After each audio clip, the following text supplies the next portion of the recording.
Imagine if Occupy protesters were waving Chinese flags and calling for President Xi to liberate them from the United States. Wouldn't that be suspicious? Wouldn't it at least raise some eyebrows and probably discredit them? Well, that scenario is exactly what's happening in Hong Kong.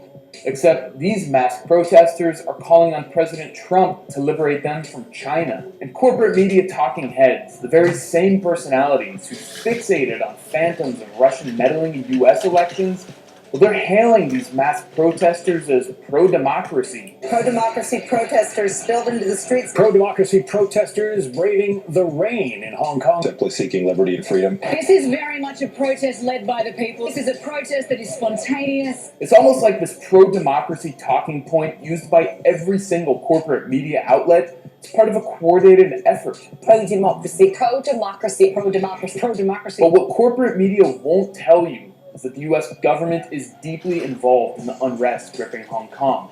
Well, obviously, there's no way the United States can mobilize thousands upon thousands of protesters, but what it can do, and indeed does, is groom protest leaders ahead of time. So when an opportunity arises, the US is in position to redirect popular discontent to suit its own interests instead of the masses of protesters. Cynical stuff, huh? This is Joshua Wong. He's hailed in US media as the fresh face, the poster boy of Hong Kong's democracy movement. Netflix even made a documentary showcasing him as a hero. But what they don't tell you is that Wong works hand in hand with the US government. He's met with top neoconservative senators like Marco Rubio and Democratic Party elites like Nancy Pelosi. Wong testified on Capitol Hill, thanking Congress, not for the money it gave him, but for standing on the side of freedom. I hope historians will celebrate the United States Congress for having stood on the side of Hong Kongers, the side of human rights and democracy. God bless Hong Kong. Thank you. Wong was even caught on camera meeting with a political counselor from the US Embassy in Hong Kong. He received money from the National Endowment for Democracy, or NED, what was created during the Reagan administration. In the words of co-founder Alan Weinstein, a lot of what we do today was done covertly 25 years ago by the CIA. And that's just scratching the surface of Wong and his fellow schemers' ties to the US government. This is Jimmy Lai. He's worth hundreds of millions of dollars, and he's often called the Rupert Murdoch of Hong Kong. Lai is a central figure in the protest movement. He uses his tabloid media empire called Apple Daily, the biggest in Hong Kong, to promote the protest. The content is outright racist and xenophobic against mainland Chinese. Ironic considering Lai grew up on the mainland and came to Hong Kong as a kid to make his fortune. This full-page ad called pregnant women from mainland China locusts who are invading Hong Kong to steal resources. It's Hong Kong's version of the American right-wing trope about pregnant women pouring across the border to deliver so-called anchor babies in the US. Anchor babies marching down the street because they want their parents to stay in our country. And like Joshua Wong, Jimmy Lai is tight with Washington. This summer, he came to the US to meet with Mike Pence, Mike Pompeo, and John Bolton, the most hawkish members of the Trump administration. This information isn't talked about in US media, but it shouldn't be a surprise. It's not like the protesters are trying to hide their affinity for the United States. In September, thousands of demonstrators waving American flags marched to the US consulate to make their demands heard. Not to the Hong Kong government, not to Beijing, but to Washington. Those demands happen to be the same ones that Marco Rubio is pushing for. Still not convinced the West is playing a major role in Hong Kong's protests? Watch this BBC report from 2014 on the Oslo Freedom Forum. In the basement of this 4-star hotel, human rights activists come to what feels a bit like a school for revolution. According to this report, plans for the 2014 Hong Kong protests, which today's are essentially a continuation of, were plotted long before they started. This may not evoke the spirit of the barricades, but the teaching here is to be successful, to topple a government for good, you have to be organized and to plan meticulously. And activists here have been involved in helping to organize the current protests in Hong Kong.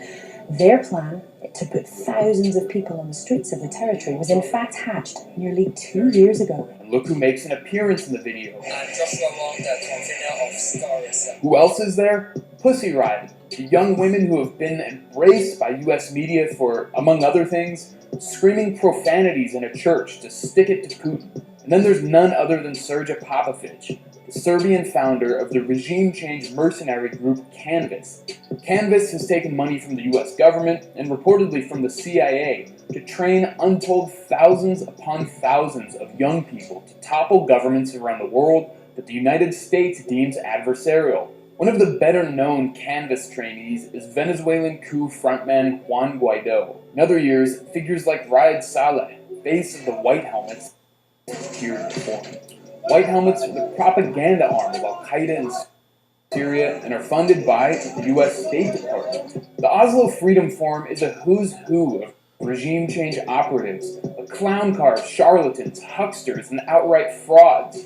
Past guests include Bill Browder, who stole hundreds of millions of dollars from Russia and renounced US citizenship to avoid paying taxes. In 2010, longtime Venezuelan opposition leader and convicted felon Leopoldo Lopez spoke, and the Oslo Freedom Forum itself was founded by Lopez's cousin Thor Halvorsen. Sounds like the Hong Kong protest leadership is part of an organic and grassroots movement, right? But what about the issue of police violence? Even if the protests are largely funded by the United States, that doesn't give cops an excuse to crack skulls. Well, judging by the huge amounts of video, the violence in Hong Kong has been initiated and mostly carried out by protesters.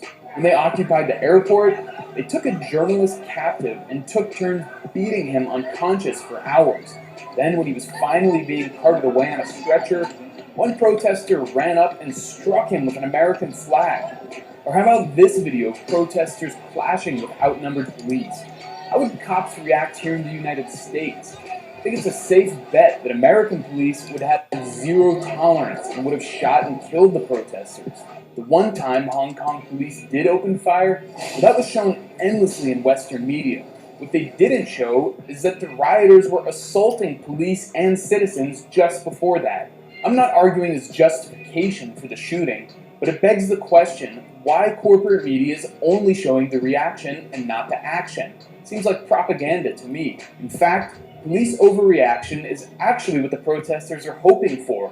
One of them spelled it out in the New York Times, calling it marginal violence theory. It calls for use of the most aggressive, nonviolent action possible to push the police and to thoughtfully escalate nonviolence.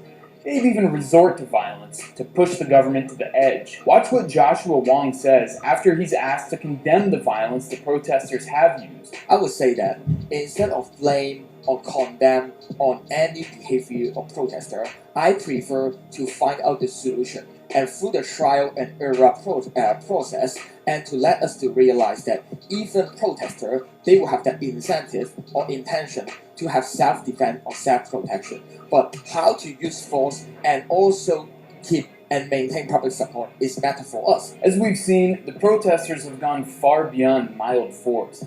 Hong Kong's police have been relatively restrained. There have been injuries on both sides, but that's all. There haven't been any deaths. Compare that to, say, the Gaza Strip, where Israeli snipers have shot thousands upon thousands of unarmed protesters and killed 213 Palestinians, including children and medical personnel.